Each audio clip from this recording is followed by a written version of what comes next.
Tehran की missile factory पर होने वाला धमाका। एक जानिब तो डोनाल्ड ट्रंप ने यह ऐलान कर दिया है कि मुज़ाकरात भी जारी रहेंगे, लेकिन सीज फायर खत्म हुआ चाहता है। इस सब में ईरान पर हमले के लिए अमेरिका के एयरक्राफ्ट कैरियर्स ईरान के करीब आ पहुंचे हैं, तो 1000 मिसाइलों का निशाना और उनको लोड करने के हवाले से यूनाइटेड स्टेट्स की बड़ी अनाउंसमेंट। सूरत हाल परेशान कुन है।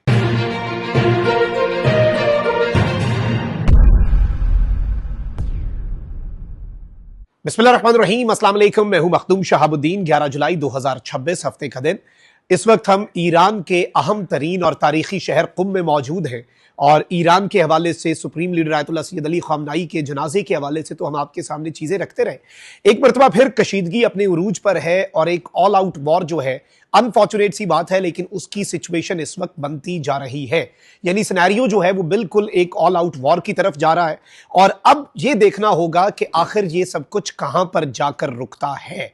और जो ईरान के ऊपर हालिया हमले हुए हैं, इन हमलों ने भी बहुत कुछ क्लियर कर दिया है ईरान के लिए भी कि भाई अमेरिका जो है वो टॉक्स भी जारी रखेगा, लेकिन अमेरिका जो है वो इस तरह के एडवेंचरिज्म भी कर सकता है।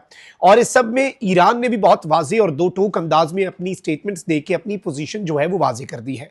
मीडिएटर्स इस वक्त कोशिश कर रहे हैं कि सूरत हाल यहीं पर थम जाए, लेकिन डोनाल्ड ट्रंप जो लगातार पिछले कुछ दिनों से अपने असैसिनेशन अटेम्प्ट्स के हवाले से बातें कर रहा है और नेटो समिट पे भी जो एयरफोर्स वन तैयारा है उस पुराने वाले को लाना और सिक्योरिटी प्रोटोकॉल्स और अरेंजमेंट्स जो है उन्हें हाई लेवल पर यूएस प्रेसिडेंट के लिए लेकर जाना, और अमेरिकी सदर का यह कहना कि मैंने वसीयत कर दी है कि अगर मुझे ईरान ने मरवा दिया तो फिर ईरान के साथ क्या करना है, ये इस जानिब एक इशारा है कि शायद डोनाल्ड ट्रंप भी इस वक्त परेशान है।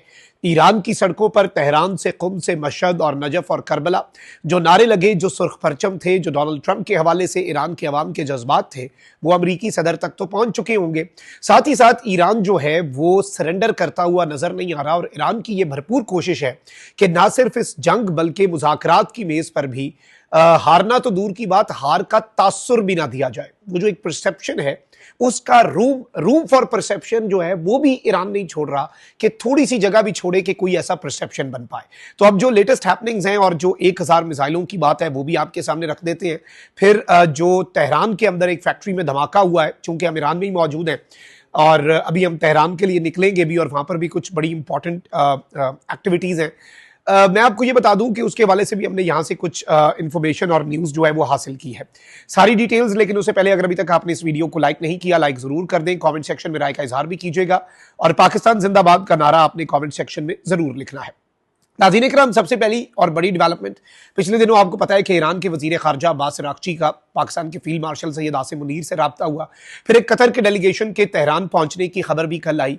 सऊदी वजीर खारजा शहजादा फैसल बिन फरहान ने भी ईरानी वजीर खारजा से गुफ्तगू की। फिर यूएस में जो सऊदी एम्बेसडर हैं वो भी स्टेट डिपार्टमेंट गए और खबर यही है कि पाकिस्तान, सऊदिया, मिस्र और कतर, ये वो 4 मुल्क हैं जो इस वक्त मीडिएशन कर रहे हैं कि ऑल आउट वॉर की तरफ मामलात ना जा सके।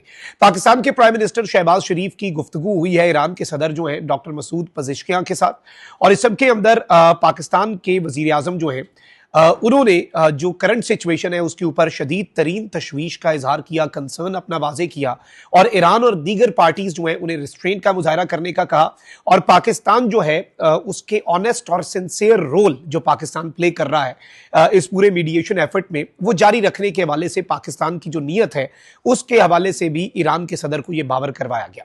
अब सूरत हाल को जरा समझ लें नाज़रीन इकराम। एक जानिब तो अमरीका ने कहा है कि सीज फायर खत्म है लेकिन टॉक्स जारी रहेंगी, नंबर 1। फिर ईरान पर से जो ऑयल सैंक्शंस उठाई गई थी वो दोबारा उनको इंपोज कर देना।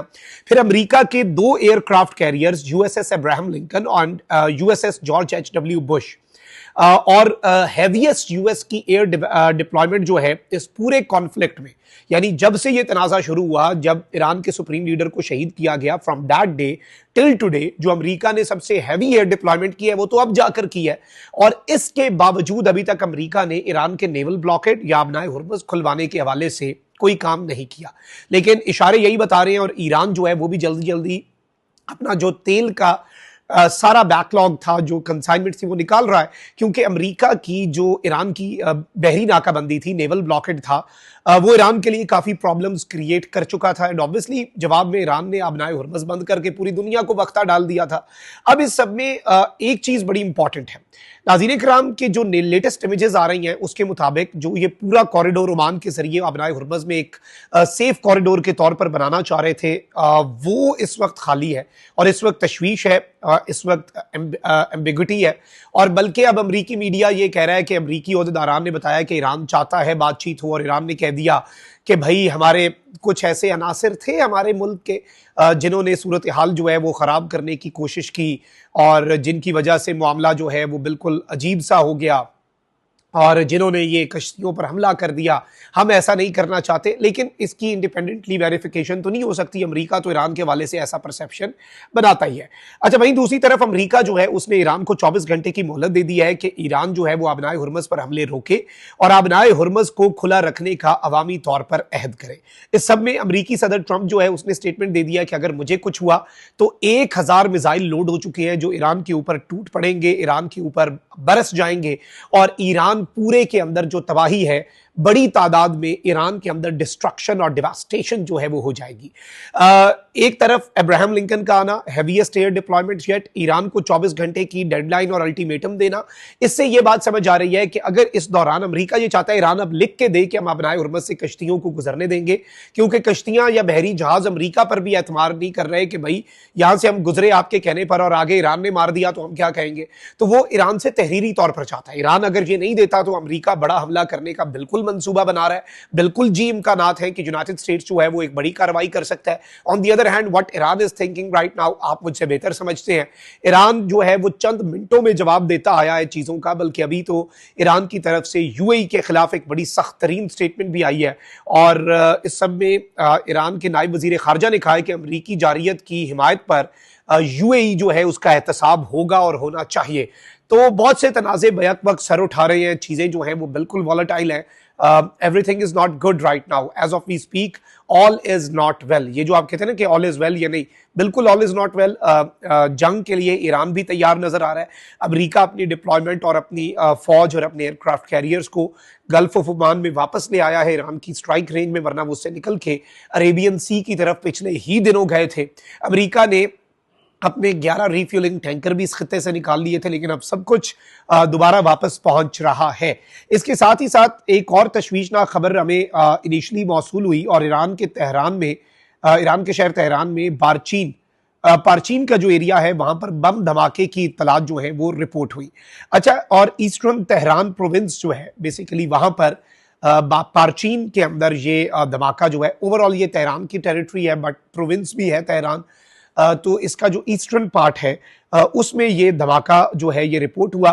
फिर हमने यहाँ पर मुतअद्दिद लोगों से पूछा, सोशल मीडिया पर कुछ खबरें आई कि ये कोई मिसाइल बनाने वाली फैक्ट्री है या कोई असलहा बनाने वाली फैक्ट्री है, बट जब हमारी तस्दीक हुई तो जो एक्सप्लोजन थोड़ी देर पहले सुने गए हैं वो कंट्रोल डिस्पोजल था एक्सप्लोजिव मटेरियल का। यानी जो एक्सप्लोजिव मटेरियल होता है, जो धमाका खेज मवाद होता है किसी भी फैक्ट्री का, उसको अगर तल्फ करना हो तो उसे आप एक कंट्रोल्ड किस्म का धमाका करते हैं कि उसका नुकसान ना हो, और कोई फौरन अटैक नहीं हुआ। ये ईरान का मीडिया भी अब ये रिपोर्ट कर रहा है। हमने भी यहाँ पर कुछ लोगों से पूछा तो उनका यही जवाब है कि this is not a foreign attack, ये बैरून मुल्क से होने वाला कोई हमला जो है ये बिल्कुल भी नहीं है। तो ये एक बड़ी अपडेट थी जो आपके सामने रखना जरूरी थी। अपना बहुत ख्याल रखें। अल्लाह निगहबान। पाकिस्तान जिंदाबाद।